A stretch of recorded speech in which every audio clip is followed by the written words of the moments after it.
Bonjour à tous, heureux de vous retrouver. Nous allons ouvrir la parole de Dieu, nous allons lire un passage que nous trouvons dans l'évangile de Jean au chapitre 16 et nous lirons le dernier verset de ce chapitre, le verset 33.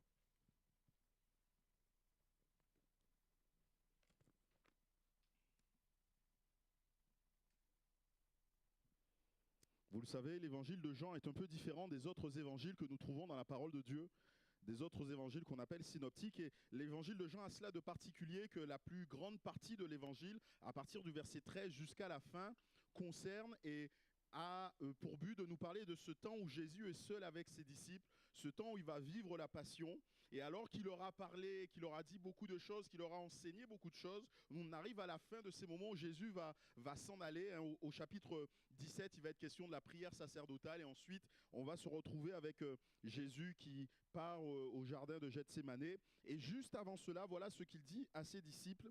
Jean 16, 33, « Je vous ai dit ces choses », c'est-à-dire tout ce qu'il a pu dire avant. Il leur a parlé de sa venue, de son retour prochain. Il leur a parlé du fait qu'il devait s'en aller. Il leur a parlé du fait qu'il ne serait plus avec eux. Il leur a dit, je vous ai dit ces choses afin que vous ayez la paix en moi.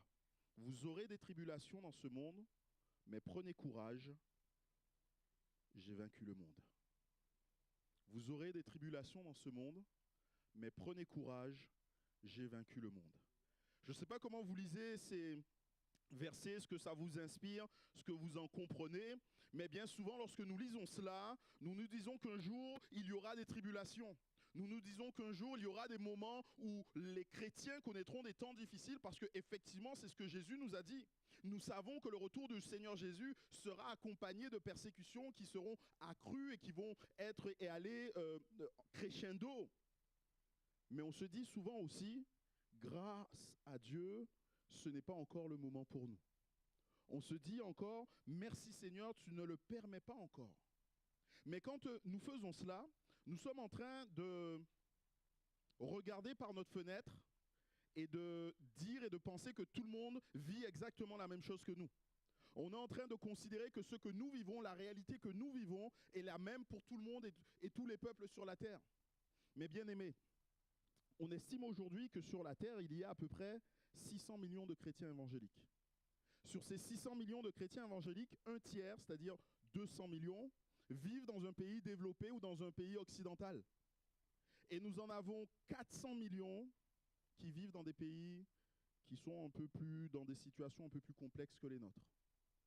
Et sur ces 400 millions de chrétiens, on estime que près de la moitié d'entre eux, la moitié, 200 millions, subissent une forme de tribulation qui peut parfois aller jusqu'au sang.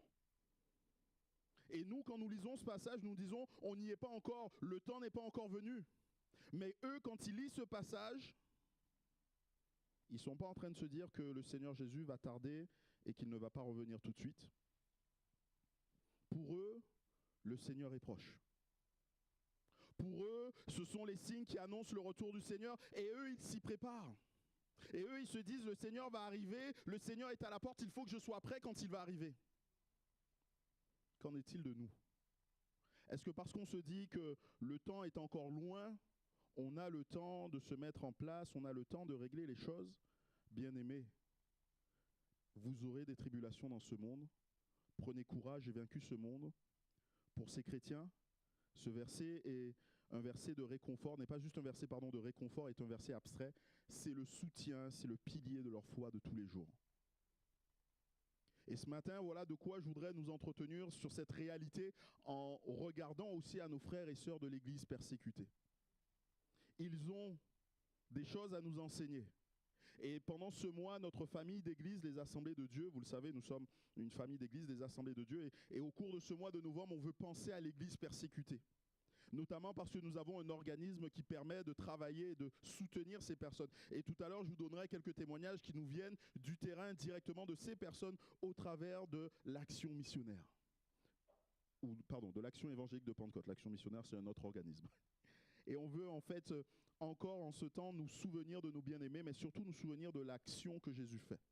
Vous aurez des tribulations dans le monde. Jésus ne dit pas que ça va peut-être arriver. Vous savez, il y a des fois dans la Bible, je suis assez impressionné de voir tout ce que la Bible assène, tout ce que Jésus dit, et il est on est sûr, ces choses vont arriver. Vous aurez des tribulations. Et quand Jésus le dit, ben ça arrive.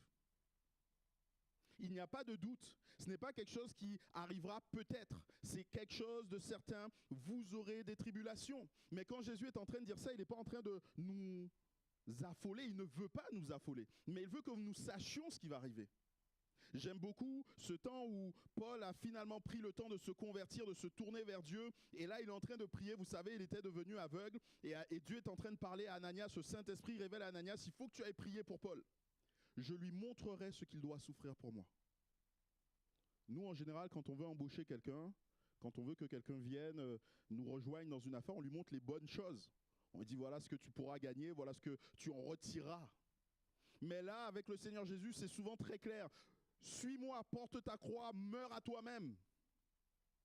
Vous aurez des tribulations, c'est une certitude. Mais il nous dit ça afin que notre paix soit en lui. Il ne veut pas nous affoler, mais il veut que nous trouvions notre paix en lui. Pourquoi? Parce que lorsqu'on sera confronté à cette réalité, on ne doit pas être surpris, mais on doit se souvenir qu'il avait prévu toute chose de toute éternité. Oui, le Seigneur va revenir un jour. Oui, le Seigneur a prévu de venir un jour. Et on sait que ce qui va entourer ces moments, ce sera la tribulation. Et dans nos églises même, on parle de la grande tribulation. Et c'est un mot qui n'est pas utilisé couramment en français, c'est un mot qui nous parle de trouble, qui nous parle d'affliction, qui nous parle d'angoisse, qui nous parle de peur, d'épreuve, de souffrance, de difficulté, d'agonie même. La tribulation, c'est tout cela, ce sont des moments de souffrance intense et des moments de souffrance qui vont même des fois jusqu'à notre propre corps, des fois jusqu'à perdre la vie. Il y aura des tribulations.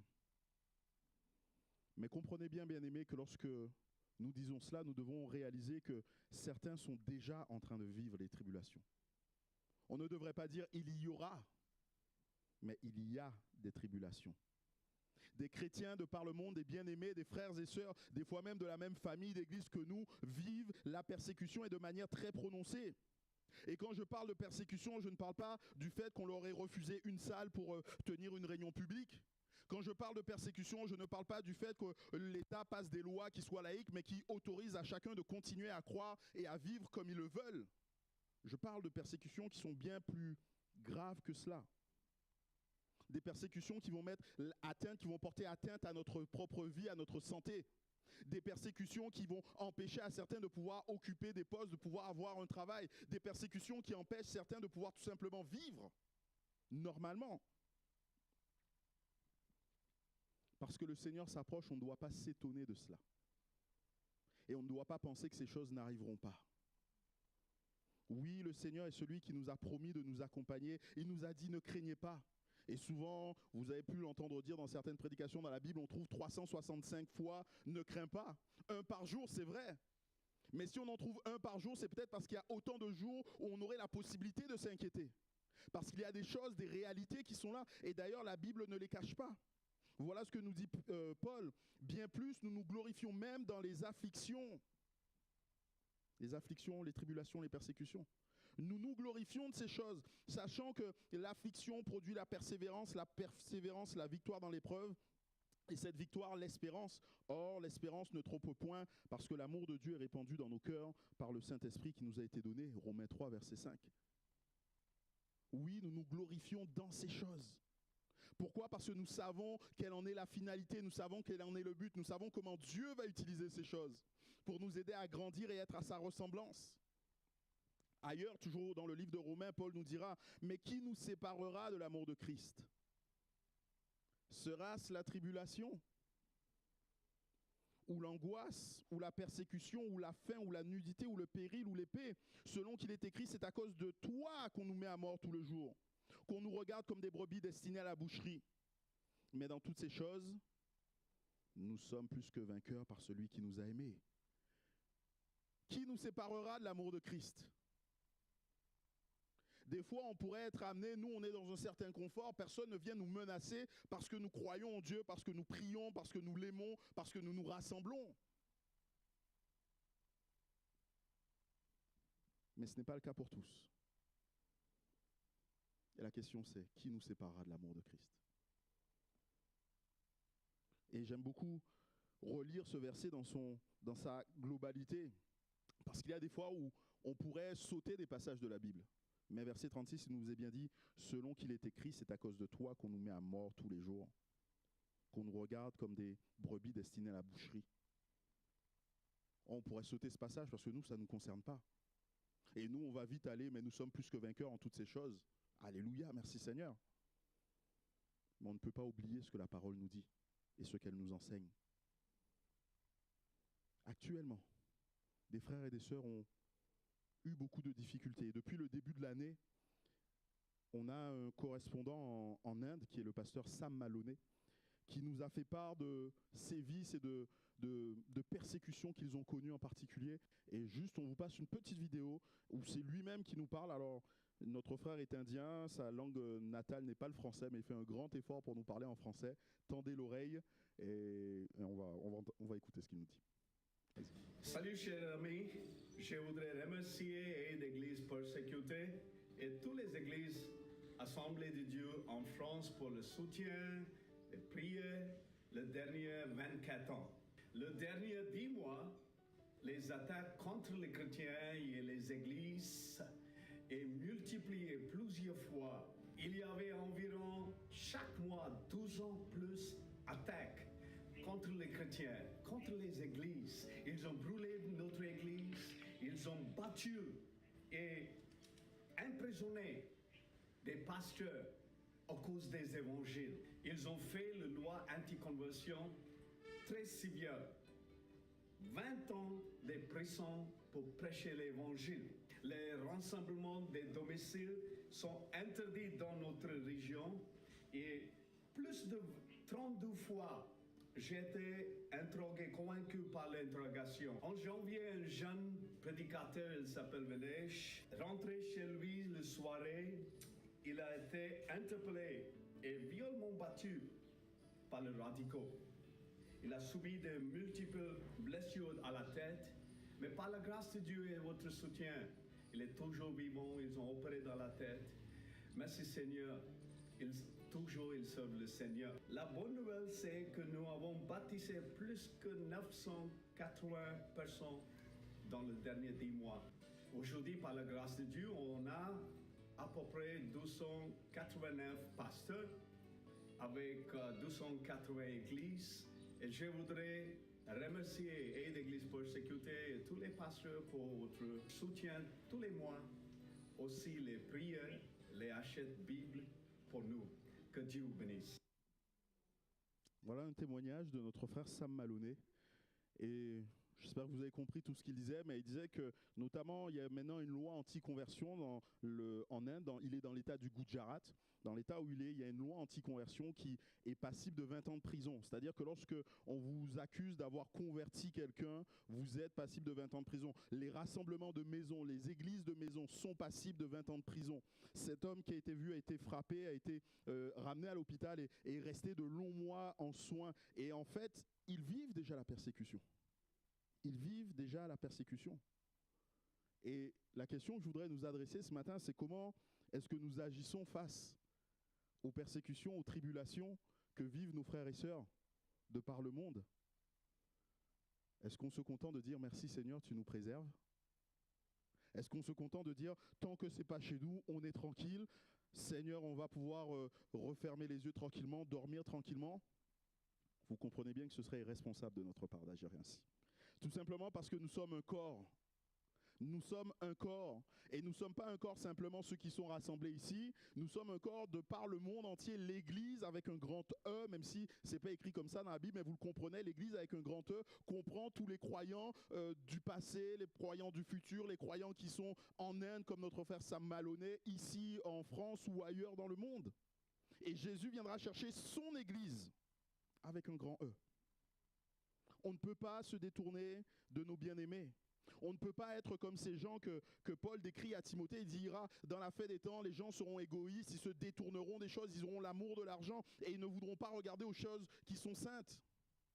On ne peut pas être comme ces gens, on veut plutôt être comme ceux qui pleurent avec ceux qui pleurent. On veut plutôt être de ceux qui se souviennent des prisonniers, qui les visitent, qui les aident, qui sont avec ceux qui sont maltraités. Parce que c'est là ce que la Bible nous demande. Dieu attend de nous que nous ayons comme une compassion pour nos bien-aimés. Dans 2 Corinthiens au chapitre 8 et verset 12, voilà ce que nous dit Paul. « La bonne volonté, quand elle existe, est agréable en raison de ce qu'elle peut avoir à sa disposition et non de ce qu'elle n'a pas. » Quand Paul est en train de dire ça, il veut simplement expliquer quelque chose, une réalité. Dieu ne demande pas ce que tu n'as pas. Dieu te demande ce que tu as déjà en main. Dieu attend qu'avec ce que tu as en main, tu puisses avoir une action proportionnée, tu puisses aider de manière proportionnée ceux qui sont autour de toi. Il y a ce principe et il le dira, si vous lisez la suite de ce passage, il dira, afin que ceux qui en aient trop, enfin ceux qui en aient beaucoup n'en aient pas trop, et que ceux qui n'en ont pas assez ne manquent de rien. Et nous devons ainsi, en tant que corps, et c'était la réalité du peuple et de la première église de Jérusalem. Ils mettaient tout en commun pour que personne ne manque de rien. Nous devons, nous aussi, nous intéresser à nos bien-aimés qui sont en train de souffrir de par le monde. Nous avons le privilège d'avoir cette association, l'AEP, je vous en ai parlé, et Sam Maloney en parlait, l'Action évangélique de Pentecôte, ou Action pour les églises persécutées, qui a pour but d'aider toutes les églises, tous les chrétiens qui sont dans des pays de persécution, de guerre ou de catastrophe. Ils vont soutenir les églises en leur permettant des fois d'avoir des fonds pour garder, pour entretenir l'église, pour faire des travaux, la rénovation, pour soutenir les chrétiens dans ce qu'ils ont de difficile à vivre, pour soutenir les pasteurs qui en ont besoin parce qu'ils sont bien souvent la cible des tribulations. En tout cas, ce sont les premiers. Pour permettre la diffusion de la Bible, on envoie souvent des Bibles parce que ces chrétiens sont heureux de recevoir la Bible parce qu'ils ne l'ont pas toujours dans leur langue. Et là, ils ont la possibilité de la recevoir. Et donc, tout simplement de continuer à parrainer des enfants et toutes ces actions. Et tout cela, vous le comprenez, demande des finances. Tout cela demande du temps. Tout cela demande de l'énergie. Et ce que Dieu attend de nous, c'est que comme un corps, nous sachions ensemble travailler et pourvoir aux besoins de nos frères et sœurs. Mais si on leur demandait, et souvent Sam Maloney a été présent à nos rassemblements, si on leur demandait, mais que voulez-vous qu'on fasse? Bien sûr, ils seraient contents qu'on fasse tout ça pour eux. Mais ils nous diraient, merci de prier Dieu pour qu'il fortifie notre foi. Nous ne voulons pas qu'à cause de ce que nous connaissons, nous abandonnions la main de Dieu. Nous ne voulons pas laisser ces choses être ou devenir tellement oppressantes ou grandes à nos yeux que nous détournions les regards de Dieu et que nous l'abandonnions, que nous devenions des parias. Ils disent, mais priez aussi que Dieu console ceux qui ont perdu des membres de leur famille. Parce que c'est une réalité. Certains s'en vont et on sait où vont les chrétiens quand ils s'en vont, quand ils meurent. Mais il y a tous ceux qui restent. Et qui sont là en train de pleurer, de continuer à pleurer, d'être pris de tristesse pour eux. Que le Seigneur les console. Mais il demande aussi la prière pour leurs persécuteurs. Aimez vos ennemis. Et eux, ils sont confrontés à cela. Les ennemis, ce ne sont pas quelque chose de vague, d'obscur. Bien souvent, c'est ton voisin d'à côté. Et Seigneur, aide-les. Pour que eux aussi, ces persécuteurs, un jour puissent se tourner à Dieu. Vous aurez des tribulations. Mais la Bible nous dit, prenez courage. Prenez courage, Dieu dit. Vous aurez des tribulations, mais prenez courage. Et nos bien-aimés, eux, ils vivent cela. Ils connaissent des tribulations, mais ils veulent prendre courage. Pourquoi? Parce qu'il est possible de reprendre courage dans les moments les plus troubles de nos vies. Dans les moments les plus sombres, les moments les plus obscurs, Dieu peut être encore celui qui nous donne courage.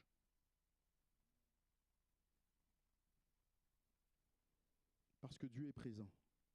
Et c'est l'assurance qu'ils ont, nos bien-aimés, que Dieu est présent. Dieu est présent ne veut pas dire qu'il empêchera certaines choses. Je me souviens lorsque je venais tout juste d'arriver dans la région, et pendant un temps, on avait étudié le Cantique des degrés, et le psaume 121 nous parlait de la présence de Dieu, mais malgré cette présence, on se rendait compte que des choses pouvaient arriver. Et j'avais dit à ce moment-là, mais Dieu n'est pas un empêcheur. Dieu est un soutien. Dieu est un soutien. Il n'empêchera pas nécessairement à chacune des mauvaises choses d'arriver, de nous frapper, de nous atteindre, mais il sera celui qui nous soutiendra, qui permettra que cette chose ne nous submerge pas, ne nous fasse pas sombrer. Pour peu qu'on se tourne vers lui, qu'on prenne refuge en lui. C'est ce que David a fait, vous savez, ce moment où il nous est dit que David fut dans une grande angoisse car le peuple parlait de le lapider parce que tous étaient dans l'amertume, chacun à cause de ses fils, de sa fille. Mais David reprit courage en s'appuyant sur l'Éternel. En en s'appuyant sur l'Éternel. Le recours, le refuge que nous avons lorsque nous passons par des moments de tribulation, des moments difficiles, ce recours, ce seul recours, c'est la présence de Dieu. Nous ne pouvons pas aller trouver un recours qui soit plus efficace que cela. Il est le rocher des siècles, celui qui dure, qui tient. En dépit de toutes les adversités, il est encore celui qui va continuer à tenir. Nous devons nous appuyer sur lui. Mais pour ce faire, il nous faut le connaître. Il nous faut le connaître. Et si la persécution a un avantage, on va le dire comme ça, c'est qu'elle va mettre en lumière ceux qui connaissent vraiment Christ et ceux qui ne le connaissent pas de manière personnelle. La persécution va avoir pour but, ou en tout cas va avoir pour résultat, que ceux qui, en temps de calme, dans un contexte où tout va bien, donnent l'apparence d'être chrétiens, mais une fois que la persécution viendra, on verra ce qu'il y a au fond d'eux-mêmes. Vous vous souvenez, qu'est-ce qu'on obtient quand on presse une banane? De la banane. Eh bien, ce sera la même chose avec nous. Si nous sommes disciples de Jésus-Christ, lorsque nous serons pressés, il sortira de nous ce que nous sommes, être disciples de Jésus-Christ. La persécution n'est pas un frein à l'Église. La persécution n'est pas quelque chose qui empêche l'Église d'avancer. Au contraire, malgré la persécution, l'Église avance parce que la persécution purifie et multiplie l'Église. On en a l'exemple quand on regarde le livre des Actes. Quand la persécution a commencé, qu'est-ce qui s'est produit? Les premiers chrétiens se sont séparés, ils ont été là, ils ont été remplir le bassin méditerranéen. Et alors que nous avions une seule église au tout début du livre des Actes dans la ville de Jérusalem où il y avait près de 5000 fidèles, on se retrouve à la fin du livre des Actes avec l'évangile qui a été propagé partout, même dans la maison de César, à cause de la persécution. À cause de la persécution. La persécution n'est pas un problème pour Dieu. La persécution n'est pas un frein, mais elle multiplie l'église. Et nous devons être et nous devons continuer de prier pour ces chrétiens, pour que le Seigneur continue à déposer en eux sa vraie vie, que nous sachions qu'eux aussi deviennent ces chrétiens, qu'ils soient capables de faire comme Pierre et Jean alors qu'on les persécute, qui disent mais qu'est-ce qui est mieux? Obéir aux hommes ou obéir à Dieu? Nous, on obéit à Dieu, qu'importe ce que cela nous coûte. On prie pour que nos bien-aimés soient ainsi, mais je prie aussi pour que chacun d'entre nous soit comme cela. Nous avons besoin d'avoir cette assurance. Nous avons besoin de connaître. Et vous connaissez ce passage qui nous dit, vous connaîtrez le Fils, vous connaîtrez la vérité, et la vérité vous affranchira. Il est vrai que lorsqu'il est question de ce verset, il est question de cette libération spirituelle que nous donne Jésus-Christ du péché. Mais je pense qu'on peut aussi comprendre cela comme une libération de toute forme de crainte. Voilà ce que dira Job. Je sais que mon Rédempteur est vivant et qu'il se lèvera le dernier sur cette terre. Quand Job est en train de dire cela, Job est en train de vivre un moment difficile dans sa vie. Mais il dit, je sais que mon Rédempteur est vivant. Il est en train d'assurer et de dire, qu'importe ce par quoi je vis, Dieu reste au contrôle de toutes choses. Dieu est celui qui a toutes choses entre ses mains. Je sais parce que je le connais. Je sais que mon Rédempteur est vivant. Paul lui dira, je sais en qui j'ai cru. Je suis persuadé qu'il a la puissance de garder mon dépôt. Et là, l'idée est la même de dire qu'importe, et là il est à la fin de sa vie, Paul, qu'importe par ce que je passe, ce que je connais, je sais que mon dépôt est entre les mains de Dieu. Mon dépôt n'est pas fonction de ce que les hommes diront ou décideront, ou même feront. Ma destinée est entre les mains de Dieu. Et Paul dira dans le livre aux Romains, nous savons du reste que toute chose concourt au bien de ceux qui aiment Dieu.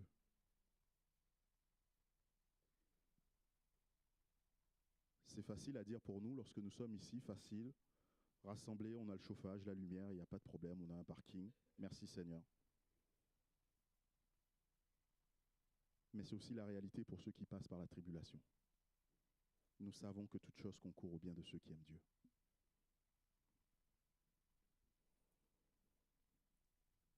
Connaître Dieu, s'appuyer sur Dieu, mais aussi connaître sa parole. Et je le disais tout à l'heure, s'il y a une chose qu'il réclame aussi après avoir réclamé la prière, c'est la parole de Dieu. sont bien souvent dans des pays où ils n'ont pas le droit d'imprimer la parole de Dieu, que la Bible ne peut pas être trouvée dans leur langue. Et c'est pour ça on est obligé de l'envoyer depuis l'extérieur. Et dès qu'ils ont la parole de Dieu, ces personnes sont tellement remplies de joie parce qu'elles ont ce trésor entre les mains. Est-ce que nous réalisons à quel point la parole de Dieu est précieuse? Comment la parole de Dieu est puissante? La parole de Dieu apporte la vie, la parole de Dieu soutient le monde, nous dit la Bible. C'est-à-dire que sans la parole de Dieu, le monde retomberait, les étoiles, les planètes tomberaient, ne resteraient pas en orbite, mais la parole de Dieu soutient toutes ces choses. Et si la parole de Dieu est capable de soutenir toutes ces choses, à combien plus forte raison est-elle capable de soutenir nos propres vies lorsque nous passons par la tribulation? Vous connaissez Élie, cet homme de la même nature que nous, comme nous le dit la Bible. Et quand on regarde Élie, on pourrait croire que c'était un homme tellement plus que nous. Mais en réalité, tant que Élie était connecté à la parole de Dieu, Élie était un homme que Dieu pouvait utiliser, un homme qui était capable d'être prophète, de dire les paroles de Dieu.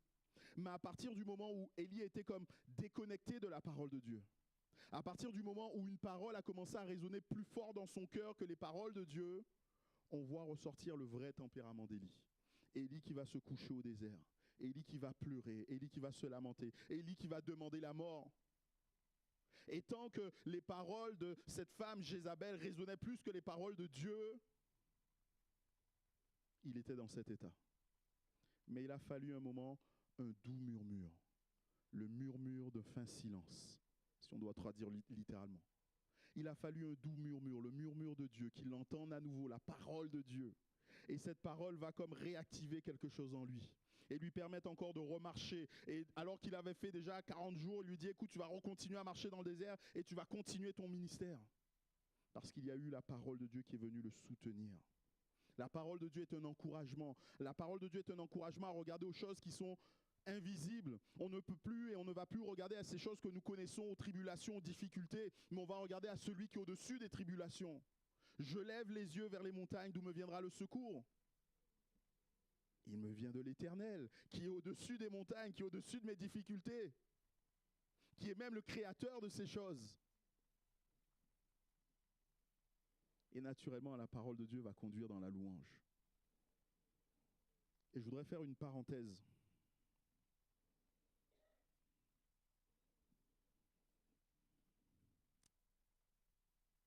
Nous avons la grâce et le privilège de pouvoir élever le Seigneur, de pouvoir nous rassembler, de le louer de tout notre cœur. Certains de nos bien-aimés, j'allais dire tueraient pour cela, non, mais vous comprenez l'idée. Certains de nos bien-aimés ne demanderaient que cela, d'être à notre place, de pouvoir être dans ces rassemblements où on peut librement louer le Seigneur. Que faisons-nous de cette liberté? Est-ce que nous louons réellement le Seigneur? Je vous le dis parce qu'en fait, je vous livre ma pensée, je vous livre mon cœur. Depuis quelque temps, lors de nos cultes, je trouve que nous manquons de louange pour le Seigneur.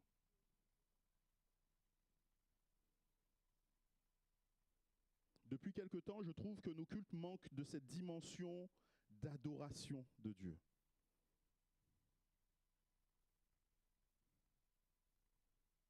Bien-aimés, nous sommes un peuple appelé à louer le Seigneur. Nous sommes un peuple de sacrificateurs, d'adorateurs. Il ne se passera pas autre chose dans les cieux. Quand vous lisez le livre de l'Apocalypse, ce qui se passe, ce sont des myriades qui chantent Saint, Saint, Saint est l'Éternel. Digne est l'agneau de Dieu. C'est un peuple qui loue Dieu. Bien-aimés, venons avec un cœur prêt à louer le Seigneur. Et je comprends qu'on puisse avoir des difficultés, qu'on puisse vivre beaucoup de choses qui soient compliquées dans la vie. Mais la louange, mes bien-aimés, ça change l'atmosphère de ce que nous vivons. Je m'écris loué soit l'Éternel et je suis délivré de mes ennemis, dirait David. Je me mets à louer le Seigneur et le Seigneur, lui, combattra pour moi. Paul et Silas dans la prison, ils vont faire quoi? Ils vont commencer à louer, chanter des cantiques, alors qu'ils sont en prison, que la situation ne s'y prête pas. Mais ils ne regardent pas à cette situation humaine, ils veulent regarder à la situation spirituelle, parce que ce qui est important, c'est spirituellement ce que nous devons vivre. Et je prie vraiment le Seigneur que nous retrouvions et que même nous allions plus loin que ce que nous connaissions jusqu'à maintenant, dans la louange et l'adoration. Que nous venions avec des cœurs disposés. et que nous soyons de ceux qui osons élever la voix devant le Seigneur. Parce qu'aujourd'hui, nous avons la possibilité de le faire et ce qui t'inquiète, c'est juste ce que ton voisin va dire à côté de toi.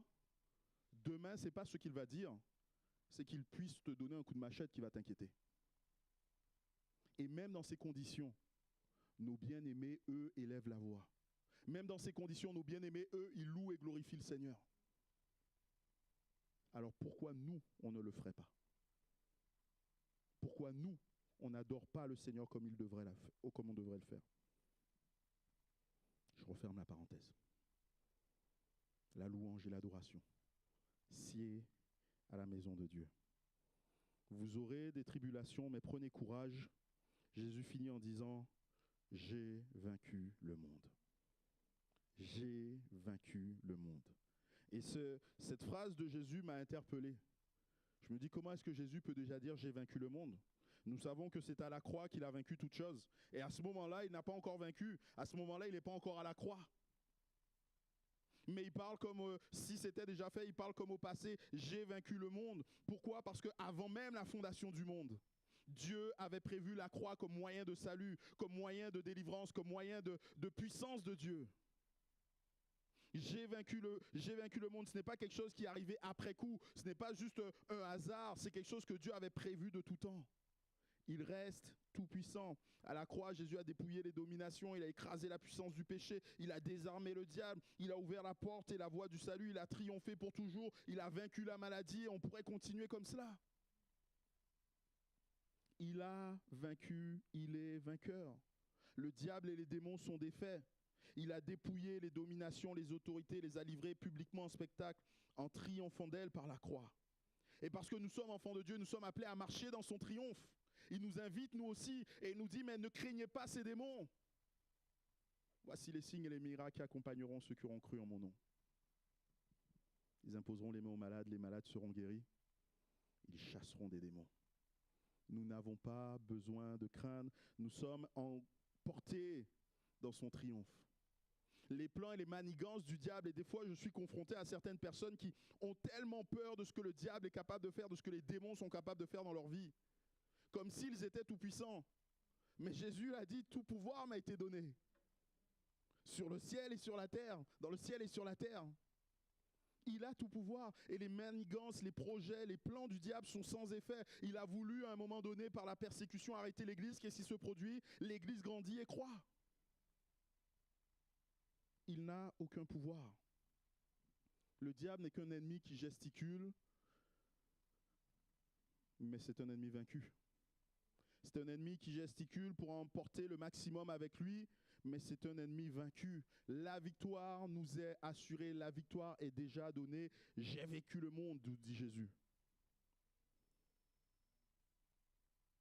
Mais nous devons nous rappeler de ce qu'est la victoire de Jésus, pour pouvoir la célébrer lorsque nous la voyons. Parce que des fois, on a des mauvaises idées ou des mauvaises conceptions de ce que peut être la victoire. Pour nous, la victoire serait peut-être qu'il n'y ait pas de persécution. On prierait, Seigneur, n'envoie pas la persécution. Mais nos bien-aimés ne prient pas pour échapper à la persécution, mais ils prient pour marcher dans la victoire de Dieu dans la persécution. Ils prient pour marcher dans la victoire de Dieu dans la persécution. Et la victoire de Dieu, ce sont des baptêmes dans des contextes de persécution. Tu peux envoyer la prochaine diapo, s'il te plaît?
venez d'assister à une des victoires, ou en tout cas une des manifestations de la victoire de Dieu.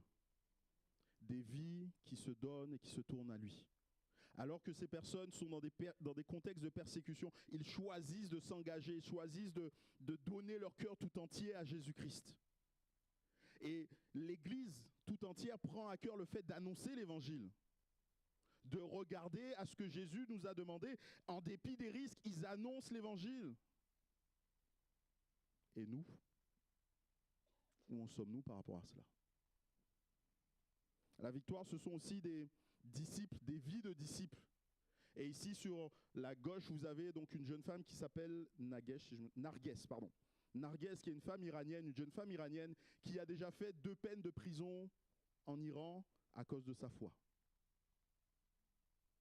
Et pourtant, elle continue à marcher avec le Seigneur. Elle met en place un programme d'éducation, ou en tout cas de développement de disciples, pour aider les uns et les autres à devenir des disciples affermis en Jésus-Christ. Elle le fait au risque de sa vie. Vous avez à droite Vinesh, dont le pasteur Maloney parlait tout à l'heure, qui a été opéré. Vous voyez, il garde des séquelles physiques de l'attaque qu'il a subie. Et pourtant, cet homme est retourné dans son village, dans la maison dans laquelle il était lorsqu'on l'a molesté. Et c'est la petite flèche là qui vous montre. Et il continue d'annoncer l'évangile. On voit des vies de disciples authentiques. La victoire, ce sont des églises qui grandissent malgré la persécution. Ici, vous avez une image de l'église du pasteur Liaquat Kayser, voilà, qui est au Pakistan, un pays connu pour être anti-chrétien. Et pourtant, l'église est trop petite. L'église continue à grandir. Vous avez aussi cette image de l'église qu'on trouve à Cuba, où le ministère, ou en tout cas le gouvernement cubain a cherché à fermer les églises, à restreindre la liberté des chrétiens, mais ça n'empêche pas l'église de continuer d'avancer. Pourquoi? Parce qu'ils marchent dans la victoire de Dieu, de Jésus-Christ. Il y a la victoire. Les portes de l'enfer ne prévaudront point contre elle, a dit Jésus en parlant de son église. Il l'a dit il y a 2000 ans. Il l'a fait lorsqu'on lit l'histoire du Nouveau Testament, on se rend compte qu'il a permis ces choses. Mais aujourd'hui encore, il continue à le faire. Les portes des séjours des morts ne prévaudront point. Je voulais simplement vous présenter la situation de nos nombreux frères et sœurs qui connaissent la tribulation, qui vivent la tribulation, mais ne sont pas détruits par la tribulation, qui malheureusement peuvent connaître la douleur, mais ne sont pas brisés, qui malheureusement connaissent la persécution, et des fois la persécution de manière tellement violente, mais ils restent debout par la grâce du Seigneur Jésus. Et ils font tout cela, et ils peuvent tout cela tout simplement parce que la victoire n'est pas la leur, mais elle est celle du Seigneur Jésus, et c'est en Jésus qu'ils trouvent. Nos frères, nos sœurs de ces pays le savent et le vivent. Ils ont confiance en Dieu, ils s'attendent à Dieu. Dieu lui-même étend sa main, les bénit et fait ce qu'il faut pour eux. La question c'est, que faisons-nous? Que faisons-nous? Oui, nous devons prier, mais nous pouvons aussi aider. Et tu peux me mettre la dernière diapo, s'il te plaît. Si vous le souhaitez, tout au long de ce mois, il y a la possibilité de financer, de donner, ou même peut-être de vous renseigner auprès de l'Action évangélique de Pentecôte, de demander encore au Seigneur de continuer de bénir ces églises. Et c'est ce que nous allons faire. Nous allons prier, nous allons terminer en priant, en ayant un temps de prière, en demandant au Seigneur vraiment d'étendre sa main sur nos bien-aimés. Nous ne voulons pas simplement regarder à ce que nous vivons et au bien-être dans lequel nous sommes. Merci Seigneur pour ce bien-être. Mais plus que ce bien-être, ce que nous voulons, Seigneur, c'est que ton Église marche dans ta victoire. Vous aurez des tribulations, mais prenez courage. J'ai vaincu le monde. Amen. On pourrait simplement se recueillir et demander au Seigneur sa grâce, demander au Seigneur de bénir ces églises, ces chrétiens, ces frères et sœurs, et bien sûr tous ceux qui, au milieu de nous, puisque il y a aussi peut-être pas de persécution, mais des choses difficiles à vivre, on veut demander aussi au Seigneur de nous bénir dans ce sens. Seigneur, je veux te remercier pour ta parole qui nous rappelle ô combien, Seigneur, tu es celui qui est vainqueur. Nous voulons nous souvenir, Seigneur, qu'en dépit de tout ce que le monde peut connaître, en dépit des difficultés auxquelles nous pouvons être exposés, tu restes le Seigneur et le Maître de toutes choses. Tu restes le grand vainqueur et tu nous amènes à marcher dans ton triomphe, Seigneur. Je veux prier pour chacune des personnes que nous avons vues, chacun des chrétiens, Seigneur, dont il a été question, et même tous les autres, tous ceux qui vivent ou qui passent par des temps de tribulation, de persécution. Nous voulons être une église, Seigneur, qui travaille ou qui prie, qui prend conscience, qui prend compassion pour nos bien-aimés qui sont au loin et qui ont besoin de prière. Nous voulons déjà nous atteler à la prière, te demander encore, Seigneur, d'étendre ta main sur eux, de les fortifier dans ce qu'ils vivent personnellement. Tu vois là où ils ont besoin de ta grâce, là où ils ont besoin de ton soutien, Seigneur. Viens les renouveler leur foi, renouveler, Seigneur, leur confiance en toi, renouveler encore, Seigneur, leur zèle pour l'évangile. Je veux te prier encore pour ceux, Seigneur, peut-être qui sont dans le deuil, ceux qui ont besoin d'être consolés. Là aussi, étends ta main, Seigneur, parce que tu es le Dieu de toute consolation. Nous savons, Seigneur, que nos bien-aimés qui sont partis sont auprès de toi, mais nous ne voulons pas oublier leur famille. Te demandons aussi de répondre à chacun de leurs besoins, s'il te plaît, mon roi. Mais nous ne voulons pas oublier de prier pour ceux qui sont leurs ennemis, pour ceux qui les persécutent aujourd'hui. Nous prions que, Seigneur, ils deviennent comme Paul, un jour ils te rencontrent et se tournent résolument vers toi et deviennent tes serviteurs. Merci parce que, Seigneur, tu vas, au travers de tout cela, manifester encore ta victoire et ton triomphe. Et nous voulons nous appuyer, nous attendre à toi, Jésus. Sois béni et glorifié en tout temps. Amen. Amen. Amen. Je vous enverrai pour ceux qui sont dans le groupe